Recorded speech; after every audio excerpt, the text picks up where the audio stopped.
President William Ruto, viongozi wengine wote ambao wameandamana nawe ukiongozwa na CS wetu Madam Alice, wageni wote ambao wamealikwa katika ibada hii maalum, Wakristo wote, majirani, kwa sababu najua hata majirani wamejiunga nasi siku ya leo, the House of Clergy. Ningependa nichukue nafasi hii ni wasalimu nyote kwa jina la Yesu Kristo. Hamjambo. Bwana Yesu asifiwe. God is good and all the time, and that is his nature. Wow. Niseme kwa majina, naitwa Samuel Mugo. Mimi ni askofu katika kanisa hili letu la African Life Church Kenya, in charge of AIC Central Area. Na niseme ya kwamba kama kanisa tuko na furaha sana ya kwamba Mungu ametupatia nafasi tukaona hii siku,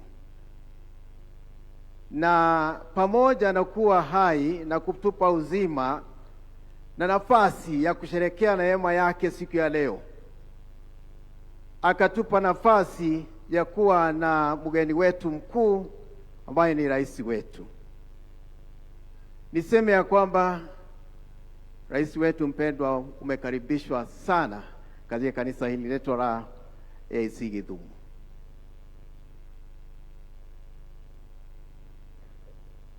Kwa sababu ya wakati, ningependa niingie katika neno ambalo litatuongoza katika ibada ya siku ya leo. Neno ambalo tumesomewa na ninajua ya kwamba bado limo katika mioyo yetu. Katika kitabu hiki cha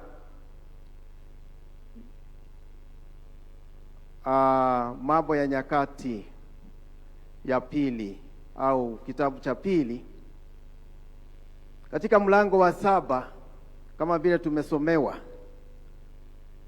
tunakumbushwa vile mtumishi wa Mungu Suleimani,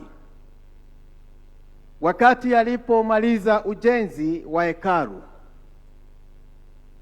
alimshukuru Mungu, akamwabudu, kwa sababu yalitambua ya kwamba Mungu alimwezesha, ni Mungu mwenyewe alimwezesha kufanya ile kazi. Na tukirudi nyuma kidogo, tunaona babake Suleimani ambaye alikuwa anaitwa Mfalme Daudi, alikuwa anatamani sana, alikuwa anatamani kujengea Mungu nyumba yake au hekalu. Lakini Mungu kwa sababu zake akamkataza na akamwambia, wewe sio wewe ambao utanijengea nyumba, lakini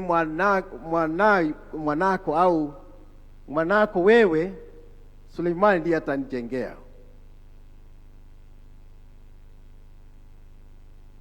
Lakini hata hivyo Daudi, tukisoma katika kitabu cha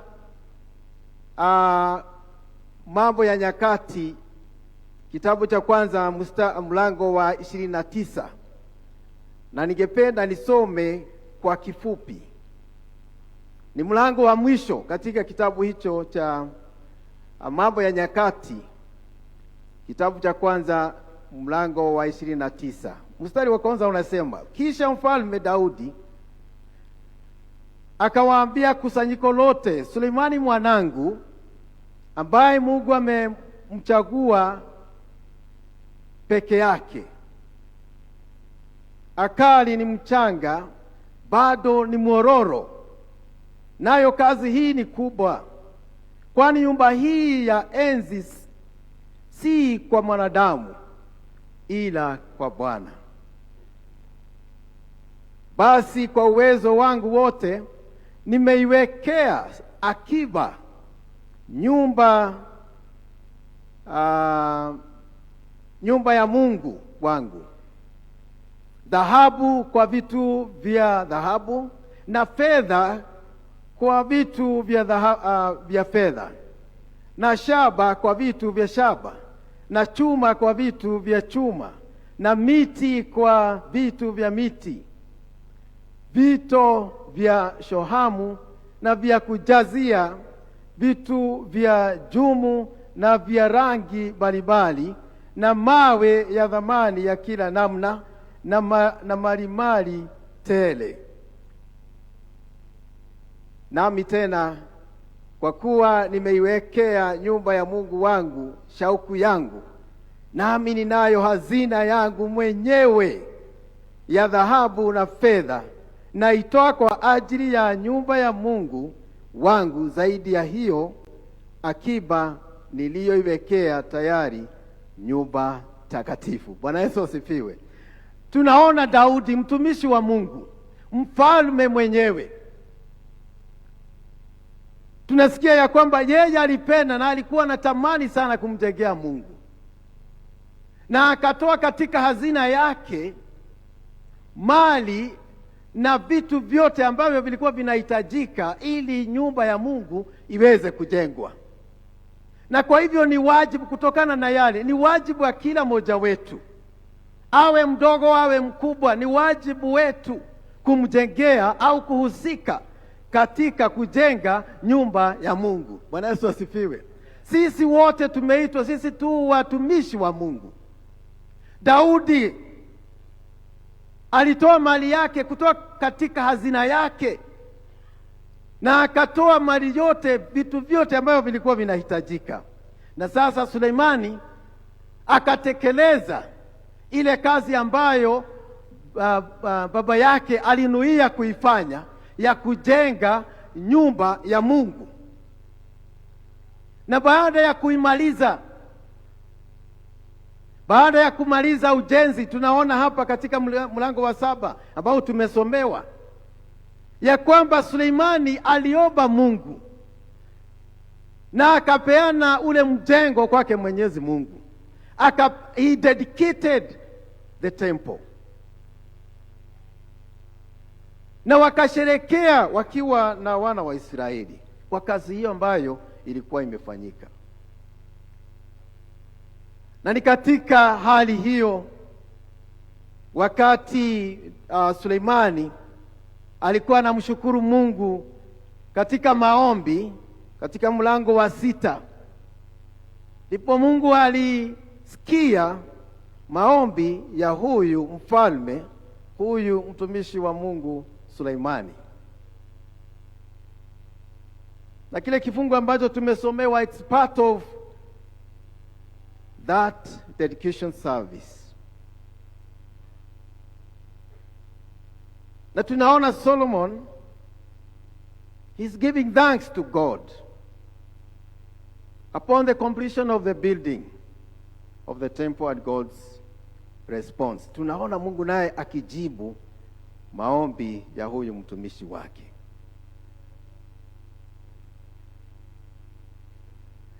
Tunaona katika maombi yake Suleimani anamshukuru Mungu. Kwa nini anamshukuru Mungu? Anamshukuru Mungu kwa sababu alitambua, he acknowledged ya kwamba hangeiweza hiyo kazi kama sio Mungu alikuwa na yeye. Bwana Yesu asifiwe. And in all his praying, in all his ceremonial celebration, baada ya kufanya hii kazi yote, Solomon waited for God's answer. Na tukiangalia hapa tunaona the writer of Chronicles states in verse 1 that the Lord's glory filled the temple. Wakati mtumishi wa Mungu Suleimani alikuwa naomba, katika mstari wa 1, basi Suleimani alipokwisha maombi hayo, moto ukashuka kutoka mbinguni ukateketeza sadaka ya kuteketezwa na dhabihu, utukufu wa Bwana na ukaijaza nyumba. Bwana Yesu asifiwe. Wana makuhani hawakuweza kuingia nyumbani mwa Bwana kwa kuwa utukufu wa Bwana umeijaza nyumba ya Bwana, wakatazama wana wa Israeli wote uliposhuka ule moto, utukufu wa Bwana ulipokuwapo juu ya nyumba, wakashujudu kifulifuli hata nchi sakafuni, wakaabudu, wakamshukuru Bwana wakisema, kwa kuwa ni mwema, kwa maana fadhili zake ni za milele. Bwana Yesu asifiwe. Hivi ndivyo Mungu hufanya wakati watu wake wanaachilia mengine yote na namwachilia Mungu aweze kuchukua usukani. Bwana Yesu asifiwe. Mungu akawaongoza watumishi wake. Mungu akaongoza mtumishi wake Suleimani wakati wa ujenzi wa nyumba hii.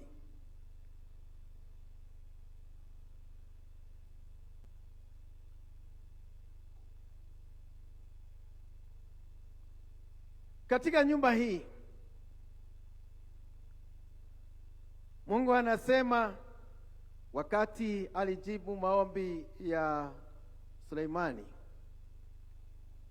neno linasema Bwana akamtokea Suleimani usiku akamwambia, nimesikia uliyoyaomba. Bwana asifiwe. Na hakuna kitu kizuri kama kujua jambo lile ambalo unalifanya bingu imelipokea. Bwana asifiwe. Imelipokea na uko na baraka kutoka kwake Mwenyezi Mungu. Suleimani akatokewa naye Mwenyezi Mungu akamwambia, nimesikia ulioyaomba, na mahali hapa nimejichagulia kuwa nyumba ya dhabihu. Bwana asifiwe. Nimejichagulia nyumba hii kama nyumba ya dhabihu. Mahali ambapo tumekaa, mahali ambapo tumekaa wakati huu, siku ya leo, ni mahali patakatifu. Ni mahali Mungu amechagua na akasema ni pake. Bwana Yesu asifiwe. Miaka mingi iliyopita, miaka mingi, kuna watumishi wa Mungu walikuja katika ardhi hii na wakatakasa hii ardhi, hii sehemu, and they made it God's. Bwana asifiwe. It was dedicated to God. This land is dedicated to God. Not just the buildings, but even the land. Bwana asifiwe. Hata mahali hapa tumeketi, Mungu amesema mahali hapa ni pangu, because it was dedicated to him. Suleimani akaambiwa, nikizifunga mbingu isiwe mvua tena, nikiamuru nzige kula kuharibu nchi au kula nchi, au nikiwapelekea watu wangu tauni,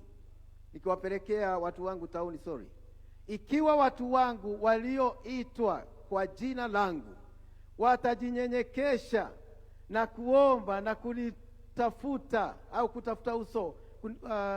kunitafuta uso na kuziacha njia zao mbaya, basi nitasikia toka mbinguni na kuwasamehe dhambi yao na kuiponya nchi yao.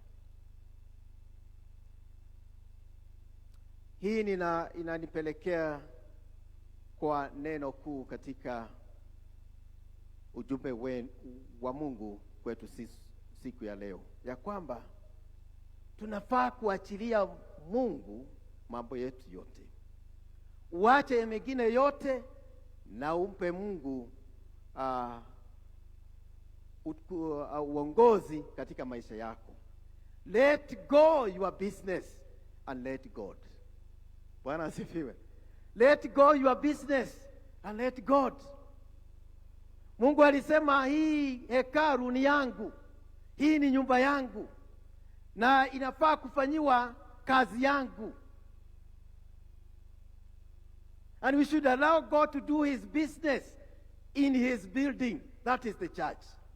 Bwana asifiwe. Because God chose the temple to be his abode, to be the place where his glory will reside.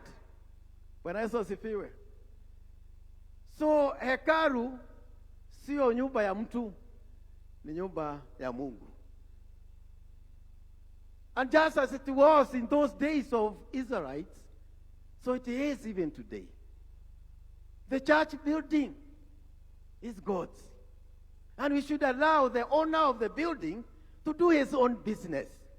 And what is God's business in the church? And I tell you, when you allow God to do his business as it ought to be, then his blessing will be upon us. Bwana asifiwe. Baraka ya Mungu itatufikia tukiachilia Mungu afanye kazi yake. Na kazi ya Mungu katika kanisa lake ni gani? 3 things. 3 things ambazo Mungu hufanya katika kanisa lake wakati watu wake wanaachilia mengine yote na wanampatia Mungu nafasi aweze kufanya kazi katika nyumba yake. Mambo matatu.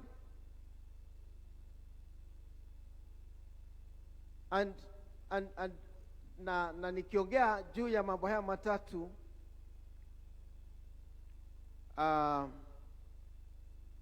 I'm answering this question: what is God's business in the church? What is God's business in the church? Because it's not about our business, but God's business in his abode, in his church. What is that? Kazi moja ambayo Mungu hufanya is that he speaks to us. He speaks to us. That is one of the aspects of God's business in the church, in this building. God speaks to his people through his word. When his word is preached, when his word is taught in the church, God speaks to his people. Kwa hivyo kazi ambayo Mungu hutenda na akielekeza hiyo kazi kwa watu wake, kazi moja ni kuongea na maisha yetu, ni kuongea nasi. Bwana Yesu asifiwe. Wakati tunakuja kanisani, tunatarajia Mungu aongee nasi. It's not so much us speaking, but God speaking to us. And when we speak to one another, we should speak the word of God. Bwana asifiwe. Mwathani arogocwo.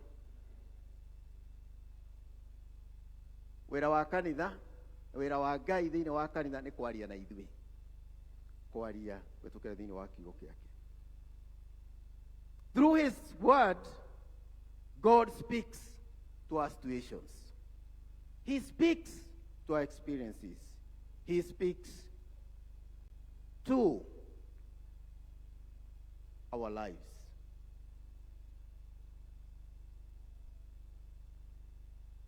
That is one aspect.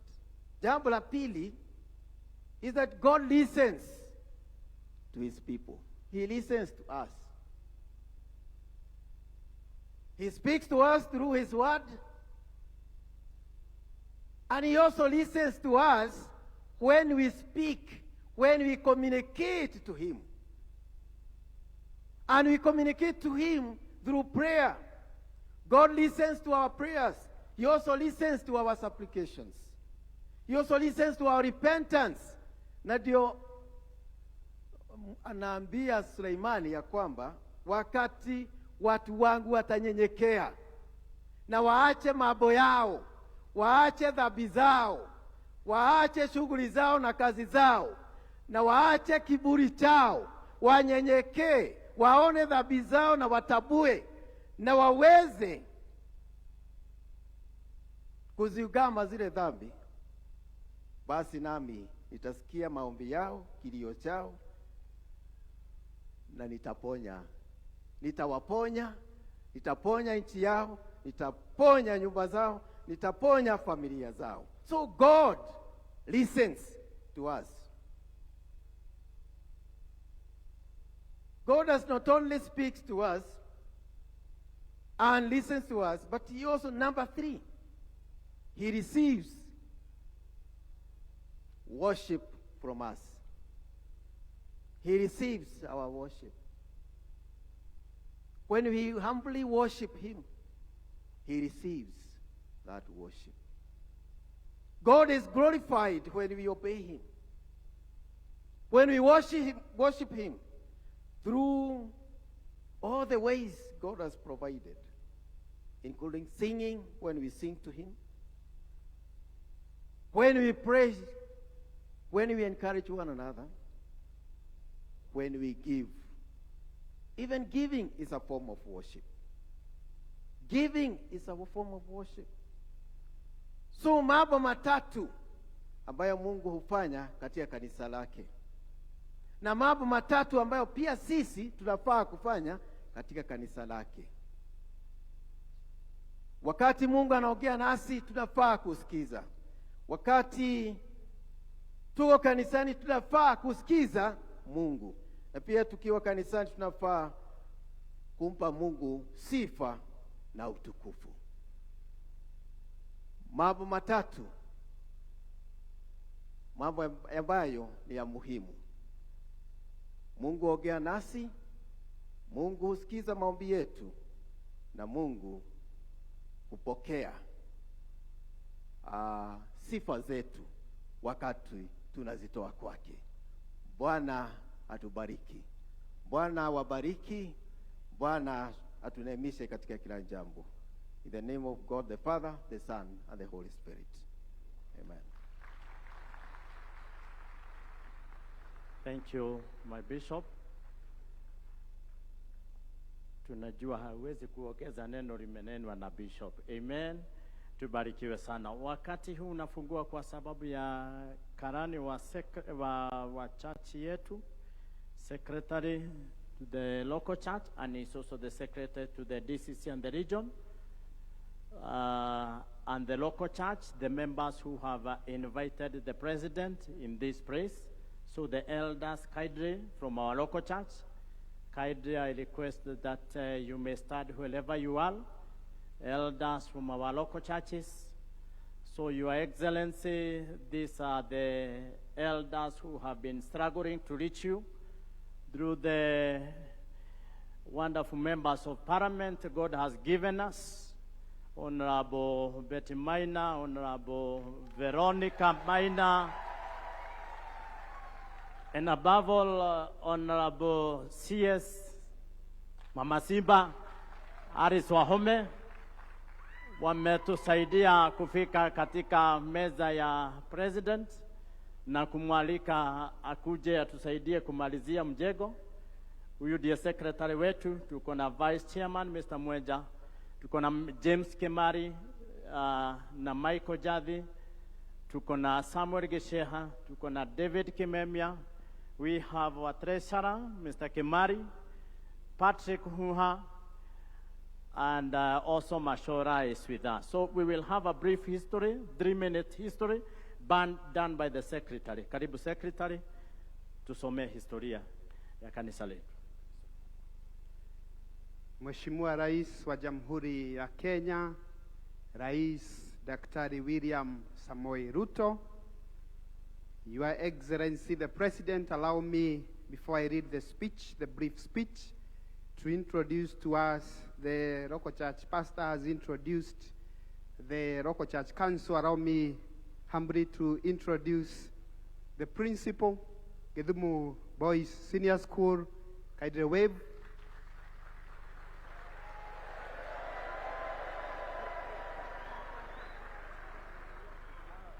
Allow me, Your Excellency, to also introduce the hospital director, AIC Githumu Mission Hospital, Mr. Samuel Mudhoka.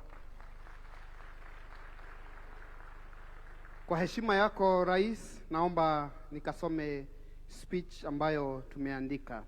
Your Excellency the President of the Republic of Kenya, Dr. William Samoei Ruto, Rais wetu ni fire si fire. Rais wetu ni noma si noma.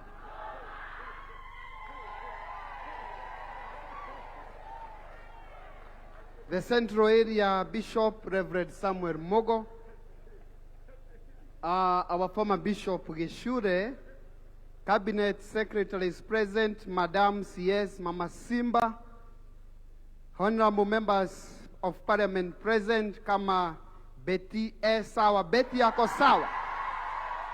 Asante. Naona Mama Sabina na mama wetu wa senator, na maona pale distinguished leaders, members of the clergy, invited guests, ladies and gentlemen, good morning. Ngai nĩ mwega na hingo ciothe. Hallelujah. On behalf of the leadership and congregation of AIC Githumu Local Church, my name is Ephantas Wainena Gesheha, aka Governor 049, the secretary of this local church. I warmly welcome Your Excellency, your delegation, and all our esteemed guests and to this historic and blessed occasion. Our rich heritage. AIC Githumu is a mission with deep roots dating back to 1914, when the first missionaries led by Reverend Jesse Lanes arrived in this area. What began as a humble structure made of mud walls, banana leaves served as a church, a school, and a hospital. From that small beginning, Your Excellency, a great vision was born that has transformed lives spiritually, educationally, and socially. Today, this mission proudly sponsors key institutions, including AIC Githumu Hospital, AIC Githumu Boys Senior School, AIC Githumu Primary School, and AIC Githumu Mixed Senior School. This is a powerful testimony of what faith, commitment, and partnership can achieve. Your Excellency, sir, this cathedral project is not just a building. It is the fulfillment of a long-standing vision. In 1999, the late former President Daniel Arap Moi envisioned the construction of a mega cathedral at this mission in recognition of its immense contribution to this nation.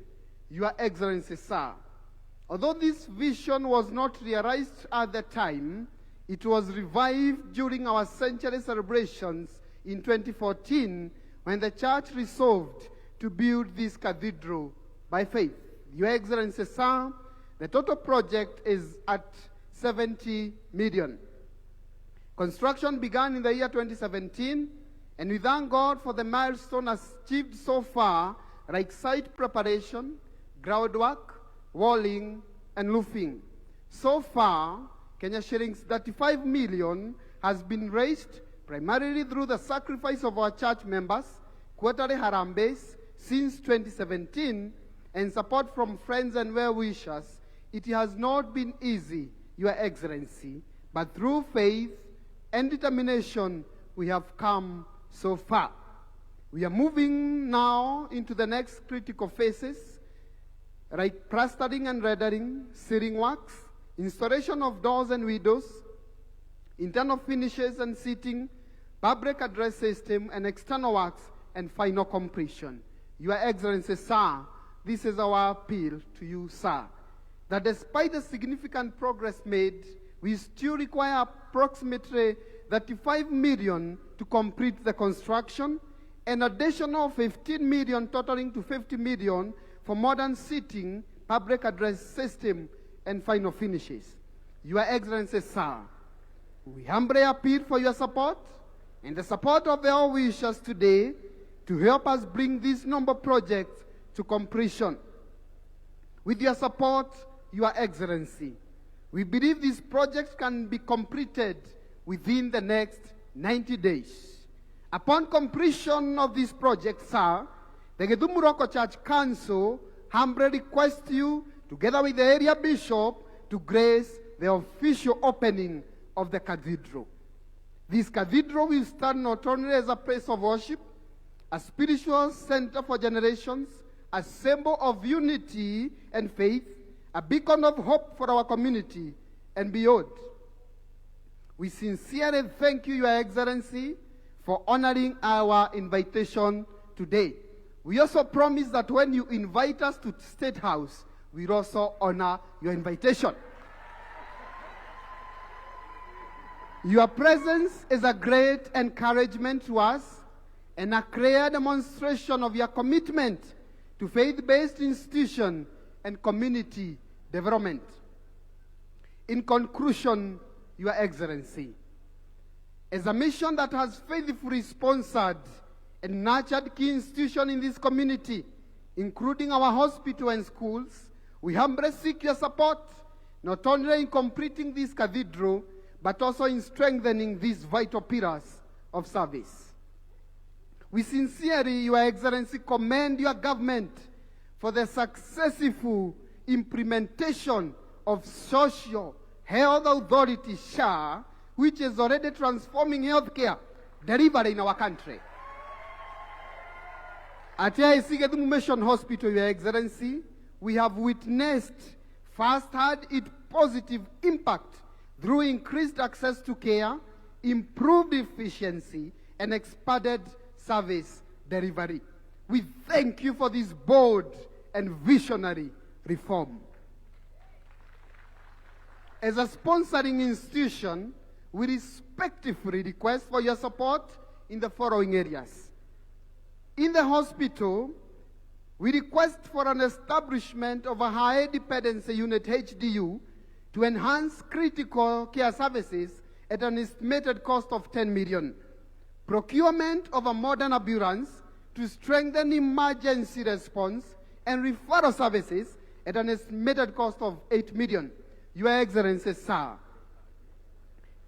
As I conclude, we would request the support in construction and equipping of ICT and science complex at AIC Githumu Boys Senior School.